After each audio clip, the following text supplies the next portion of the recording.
Guys, my secret is that I was obsessed with the Enneagram for years.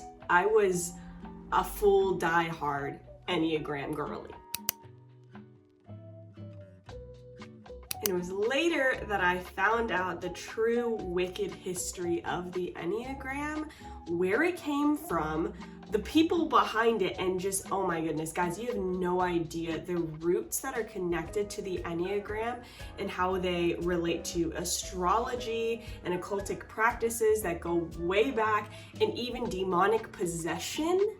It's insane. We have to get into this. Today I am talking about some brief overview of the Enneagram, how it works, and then my story with it. But this is part of a series that I'm doing all about the Enneagram, where we will be exposing the occultic roots and the witchcraft behind it, and how it is so deceptive and how it's gotten its claws really deeply embedded in the Christian church when it really has no place to be there. You guys gotta grab a snackaroo, a drink of choice. Might I suggest an apple cider slushie? There is a place that's kind of like, you know, within an hour's distance of us, that it's like an apple orchard, and they do apple cider slushies, and I'm so excited. We're going in October and I literally cannot wait. I think it's gonna be the best. So if you have an apple cider just happen to be around, go ahead and grab that and sippy sip. It is September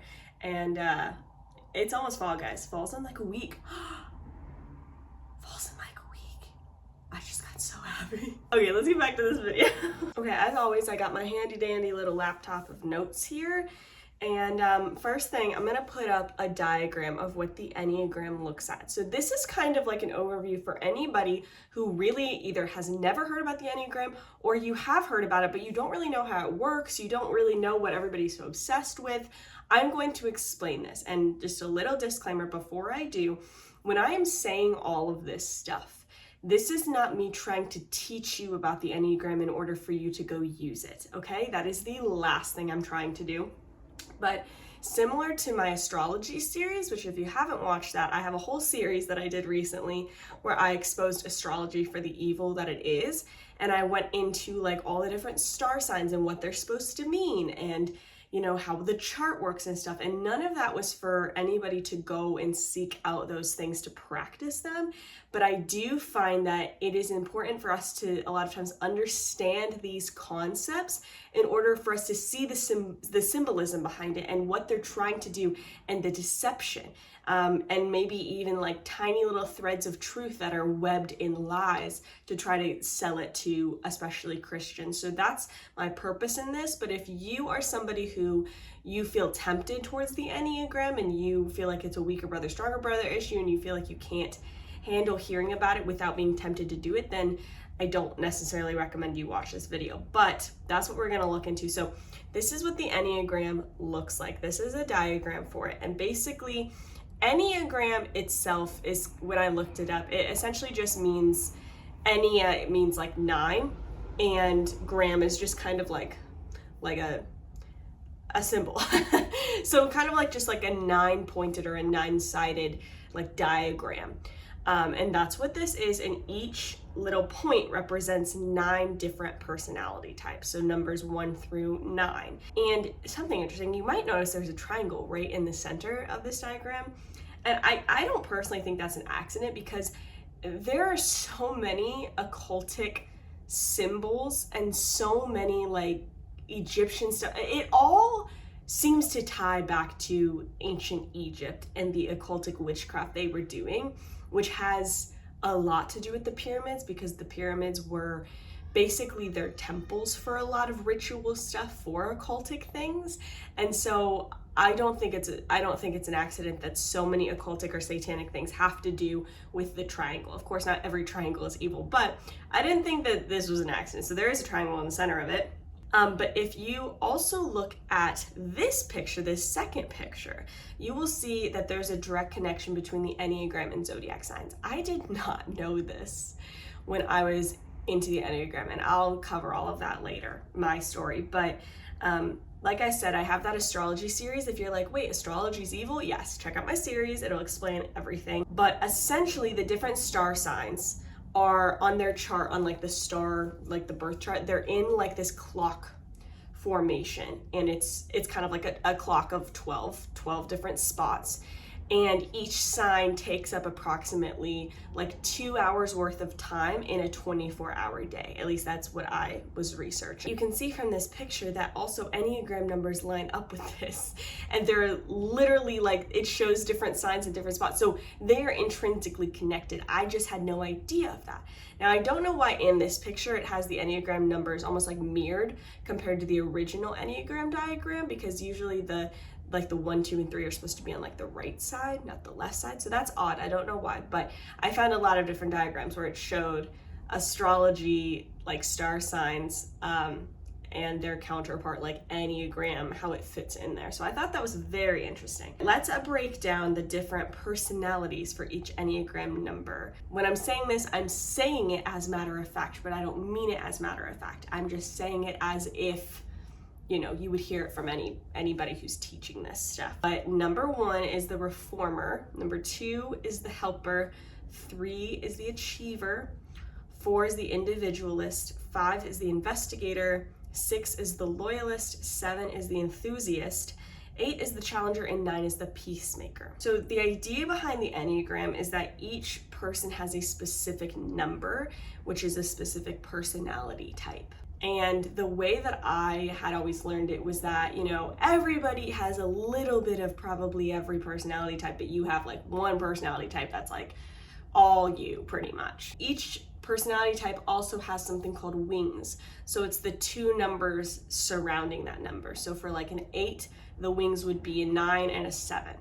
For a 9, the wings would be an 8 and a 1. For a 5, it would be 6 and 4. So the numbers before and after are the wings of that personality type. And from what I understood, this is going off of what I learned for years when I was into this, because I was like borderline an expert on this stuff. Like I was so obsessed. The idea, I believe, was that you kind of pull from your 2 wings, but you have like more of a dominant wing. Your main personality number has positive and negative traits to it, and you kind of encompass all of those positive and all those negative traits, and then your dominant wing also adds to those, like that personality. So because of my past with the Enneagram, I'll tell you like what I would tell people. So I used to tell people I am a 2 wing 3 because that was my personality type, and my dominant wing was a 3. But also, if you look at the Enneagram diagram, you can see that there are some other lines that connect to each number, like 2 lines. So for the 2, because that's the example I'm using, because that's what I was most familiar with for myself, was it's connected to a 4 and an 8. And what I was taught is that basically when you are in a stressed or unhealthy mental state, I would go towards the negative attributes of an 8. And then when I was in a healthy or like peaceful state, I would go towards the positive attributes of a 4. So each number has these 2 lines, and one is like in your stressed state, you go to the negative attributes of that number. When you're happy or in a healthy place, you go to the positive attributes of a different number.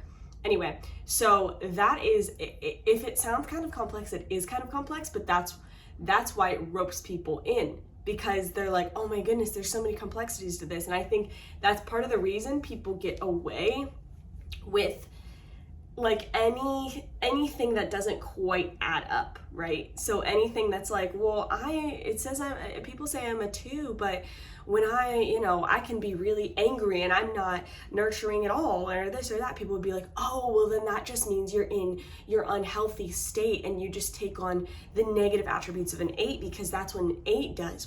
It's very believable. There's like an answer for anything, because you technically don't just have one number, you have your one number and then 2 wings and then 2 more numbers. That's 5 out of 9 numbers. So 5 out of 9 personality types. And for some reason, I just didn't think this was a red flag, but it's kind of like a psychic being able to tell you all these things about yourself, but they're really just using context clues and using, what they can like kind of like profiling like traits, not necessarily psychic abilities. So I'll give you an example based off of what my number was. So based off of what it told me, a 2 is like the helper, is very nurturing and kind and kind of a people pleaser, but the negative attributes can be like a manipulator and being able to manipulate people's emotions if you want to, and be a good liar if you want to. My dominant wing was a 3, which is the achiever. So it was like you're a helper and you're very kind and nurturing, but you're also very goal-oriented. You want everybody to like you, and you will do whatever you have to do to get people to like you and to be achievement-oriented and all of that. And when I was in a healthy place, I'm doing all this because I want you to know that like I don't believe it anymore, but when I was in a healthy place, it would mean that I would pull from a 4. And the good attributes of a 4 are like very artistic and creative and individual and confident in being different. And then when I was in an upset or like stressed or unhealthy state, I would pull from the negative attributes of an 8, which is very domineering and like take no prisoners and just absolutely explode on people if I was pushed too hard. And I think a lot of people can relate to this, because people with a personality that tends to be very people pleasing and struggles with people pleasing, you get to a point where you're pushed too far and you explode. But I don't necessarily think that's because you're a 2. I think it's because you have trauma, most likely, that you're healing from your childhood, and you are trying to figure out how to regulate your nervous system and hold healthy boundaries with people without exploding. I think that's more likely. So this goes on and on for every number. For someone who was considered an 8 wing 7, it would mean that they were very confident, not afraid of confrontation, usually like the CEO types, like the boss babe types. And if they were wing 7, that would mean that they love having fun and they love being adventurous and trying new things and stuff like that. And then I believe they're like, I think they're, what was it? Their one line was to a 2, and so when they were in a healthy place, they would be more nurturing and caring and empathetic. And when they were, I think their negative was to a 5, and that means they were more like all facts and like no empathy and very logical, so domineering and logical and like not really caring about people's feelings, just logic. So you do this over and over and over for every personality based off of the diagram. So that is kind of a crash course of how people would use this diagram to figure out their personality types and stuff like that. And basically what it is you don't go to like, the difference between this and like astrology is that astrology is based off of your birth time and your birth location, and then you get your star chart from there. It's kind of like thrust upon you, like this is what it is, versus with this, and that's why it's so deceptive, because I always thought like, no, this is so different because it's not telling me what I am, it's helping me discover what my personality is, like as if that's different. And basically people would look at all these different personality traits and like the positive and the negatives of them and blah, blah, and then they would fit themselves of like, oh, I'm totally a 6, or I'm totally a 1 because I'm a, type A and very perfectionist and all this stuff. Like they would fit themselves into those boxes and basically let the enneagram tell them who they were. Really quick, if you like this video or videos like this, I'm sure you would probably love my Patreon, where we talk about even more unhinged things over there. We're talking about conspiracy theories, we're talking about fairies and mermaids and werewolves, we're talking about mysteries of Antarctica, we're talking about a ton of stuff, and like it truly is unhinged. My series over there is called Unhinged because you never know what you're gonna get. So if you're interested, I will have my Patreon in the description box. Any level you choose, you will have access to all the videos I've ever uploaded on that level for as long as you're a patron. So I hope you guys will check it out. We have so much fun over there, and if you're a patron of mine, thank you so much. You mean the world to me. Guys, when I tell you I was obsessed with the Enneagram, I was like full on die hard. It was only by God himself that tore me away from it when he taught me how occultic it was. I got to the point where I knew the enneagram like the back of my hand, and I could spend 5 minutes or less with a person and know their number, know their wing, know these different things about them, or not even meet a person, just have people tell me about that person and be able to like type them in a number. I even got to the point where I would like do it with like movie characters and TV show characters and cartoon characters and be like, oh my gosh, Winnie the Pooh is totally this number. Like, I'm serious. I literally did this, and it really affected the way I saw other people, the way I saw friendships, the way I dated, because that was before I had met my husband. And it would be like, I would be like, oh, they're a 6, that's why we don't get along. Or like, yeah, we'll probably never get along because they're a 5, and that's very different from a 2. And like stuff like that. Or like, oh, they're an 8, so when they're very confrontational, it's just because that's how they are. It gave certain people an excuse when they shouldn't have had one. Like if somebody was pushing me around and like stepping all over me, but I found out they were an 8, I'd be like, oh, they're just an 8. They're just an 8. It's not a big deal. When actually that person should have been held accountable for stepping all over my boundaries or, being rude. Versus if somebody was a 5 and was a perfectly normal human being, but I found out they were a 5, I'd be like, oh, we're not going to get along because they're way too logical, and, we're just not similar at all. And it truly, like, within moments would change how I viewed a person, how I respected a person. I would say to myself like, oh, well, I will only date guys who are a 3 or a 7 or an 8. I won't date a 1, 2, maybe 4. Like I would say stuff like that, and I meant it. And like when I would date a guy who was like a 9, because that's when I was still into it, I was like, oh, he's just so lazy because he's a 9 and he can't help it and all this. And I look back and I'm like, what in what world? I wanted to tell you a little bit of my story, because you're probably thinking, how did you get into this? Like, how did you get so involved and so like obsessed with this? And it's actually sad. So my, at the time, mentor, this was like, actually this comes back to 2017 time. I was living in a haunted apartment. Yes, I was actually living in a possessed apartment in Washington, D.C. on an internship. And I couldn't leave. And nobody from my Christian college would help us because I had roommates. Nobody would believe us, even though it was fully true. And I had proof, and it was so bad. That's a story for a different day. But I had reached out to my church back in Virginia where I was going to college. I had reached back out to them and asked, is there anybody I can talk to? And they led me to this woman who became my mentor. And I'm going to keep her name private, but she became my mentor. She believed me.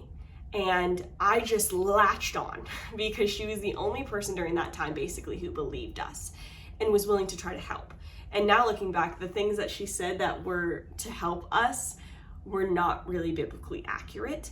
But through her influence, I started believing some very wacky things about Christianity. I was at a very vulnerable time in my faith. I was kind of trying to figure out, am I more Arminian or more Calvinist / Reformed? Am I this?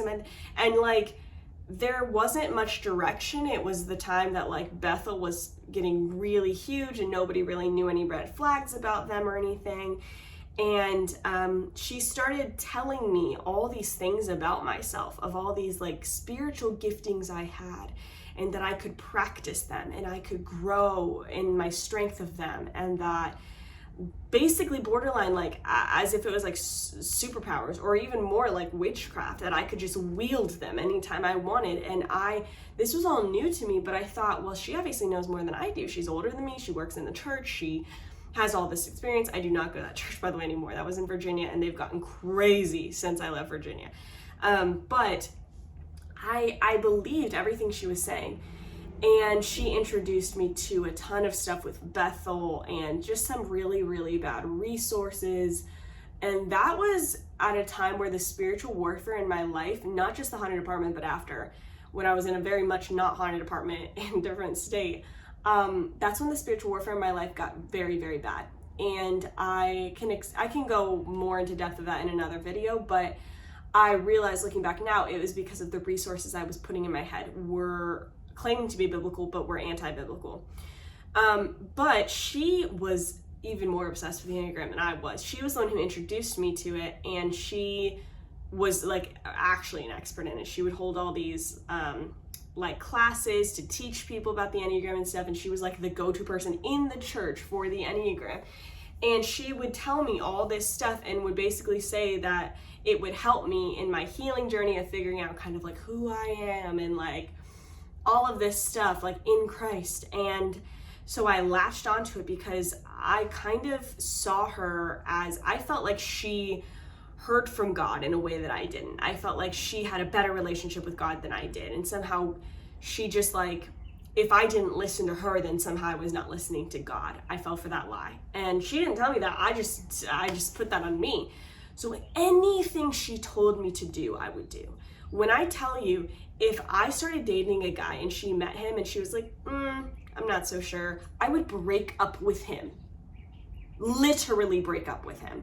And it got to the point where even when I wasn't in the same state as her anymore and I had moved to Tennessee, and when I was living in Tennessee and I started dating my now husband, I remember, and I was still obsessed with the Enneagram at that point. I had no idea. I remember asking him, do you know what your Enneagram number is? And he was like, I don't know, I think I'm a 2. People have told me I'm a 2. And I told my mentor that, and she told me, she's like, and I was like, what, is that bad? She was like, well, it's kind of a rule of thumb that you know, 2 people who are both the same number usually don't work out. And I debated breaking up with him. My now husband, whom I have a child with. The delusion. And then I was like, no, this can't be true. And so I basically got in my head, I was like, no, I think he's a 3. I think he's a 3. And she's like, oh, then it's fine. What was anyway, not that it matters. I don't know what his number was. It doesn't matter because I think it's all deception. But like, it got to the point then where my mentor and I didn't have like a falling out, but when I started dating Kai, my husband, when I started dating him, he started really flooding me with knowledge about what the Bible actually says. He really started leading me and guiding me, not in a bad way, not in a mean way, not in a this is the way. He was just like, hey, what do you think about this? And then I would tell him, he'd be like, but what about when the Bible says this? And like, it was like the most transformative of my spiritual life maybe ever, because he led me towards what the Bible was actually saying about different stuff. And we hadn't even talked about the Enneagram at the point. He didn't know it was evil either. And just with other stuff. And it led me to start seeing my mentor in a different lens.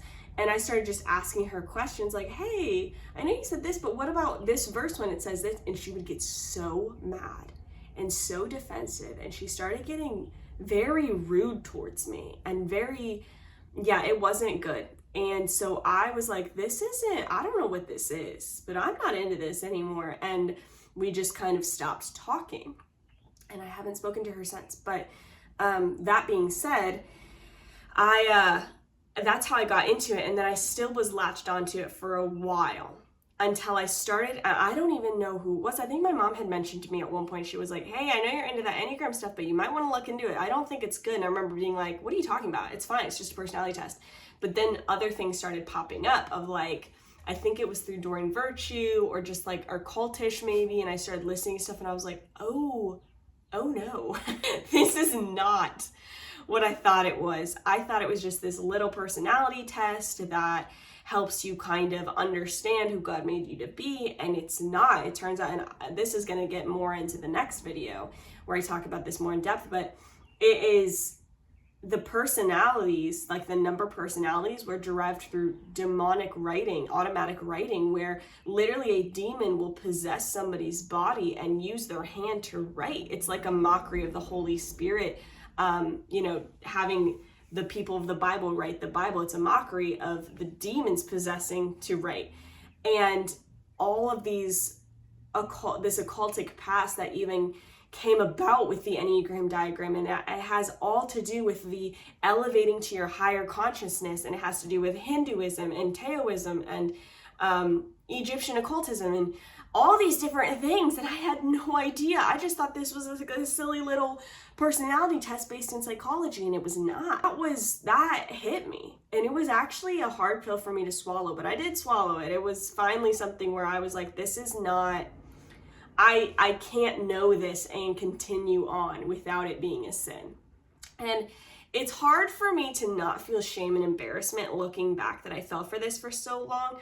But knowing that I looked up to a mentor that I thought I could trust in the church, who worked for the church I was going to, and I thought I could trust her, I thought I could trust her judgment for me, I thought I could trust that she would always point me to scripture and tell me when she was wrong, and that wasn't true. And it just goes to show, like, it is so important who you surround yourself with and who you're just taking in. Like, even content here on YouTube or on Instagram or whatever, it is so important who you're letting in your mind, because it can shape your actions and what you believe and what you do, and then you become this person or end up in this place that you don't even know how you got there. And I don't feel shame in the sense that I know the Lord takes away anything that I could have gotten into accidentally or purposely that was occultish.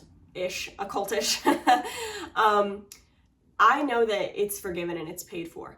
I more just feel embarrassed that it took me so long to figure it out, and that's why I look into everything now. You wonder why I'm so obsessed with research. It's to cover my own booty so I don't fall for stuff anymore. I want you to know that, like, there's no shame in you saying, I didn't know when I was wrong, and this is what the truth actually is. That's okay. You're not too far gone to do that. But that is my story and a little brief overview of the Enneagram. And in the next video, we're going to talk about the people behind the Enneagram, and, like I was talking about earlier, the demonic possession behind it, and how it got its, throngs, is that the word? Its claws into the church and into psychology, and I'm very excited for you guys to see it. So I love you guys. Thank you for hanging out with me, and I will see you soon. Bye.